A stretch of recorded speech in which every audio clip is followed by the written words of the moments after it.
আসসালামু আলাইকুম। আমার ছোট্ট ছেলেটি আজ বায়না ধরেছে যে বিকেলে খেলতে যাবে। এই জন্য আমার ছেলে এবং ওর মামাকে নিয়ে আজ ছোটোখাটো একটি রেস্টুরেন্টে এসেছি ওর সাথে খেলাধুলো করবে বলে। কত সুন্দর করে আমার ছেলেটি তার মামার সাথে খেলাধুলো করছে। আজকাল প্রায় অনেক বাবা মা আমাদের বাচ্চাদেরকে আমরা সঠিক শিক্ষা দিতে পারি না, সঠিক সময় দিতে পারি না।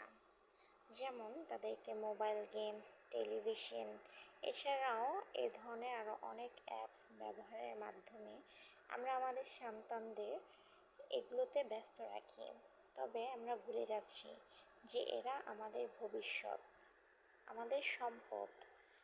আজ ওদের যদি আমরা ভালোবাসা এবং সময় দিয়ে মানুষের মতো মানুষ করে গড়ে তুলতে পারি, তবেই আমাদের আগামী দিনে সুন্দর ভবিষ্যৎ তৈরি হবে, না হয়তো থমকে যাবে। আমার বাচ্চাটি কত সুন্দর করে ট্রেন দেখছে, দেখেই যেন আমার মনটা ছুঁয়ে যাচ্ছে। সে খুব আনন্দের সাথে, প্রশান্তির সাথে খেলাধুলো করছে। আমাদের প্রত্যেক বাবা মায়েরই উচিত যে আমাদের সন্তানদের নিয়ে বিকেলে একটু ঘোরাঘুরি করা, ওদেরকে সময় দেয়া, ওদের সাথে একটু খুনসুটি করা, ওদের সাথে খেলাধুলো করা এবং প্রাকৃতিক নানান ধরনের দৃশ্য, যেমন নদী নালা, গাছপালা, সবুজে ঘেরা এই প্রকৃতির সাথে ওদেরকে মিশতে দেওয়া, ওদেরকে পরিচয় করিয়ে দেওয়া।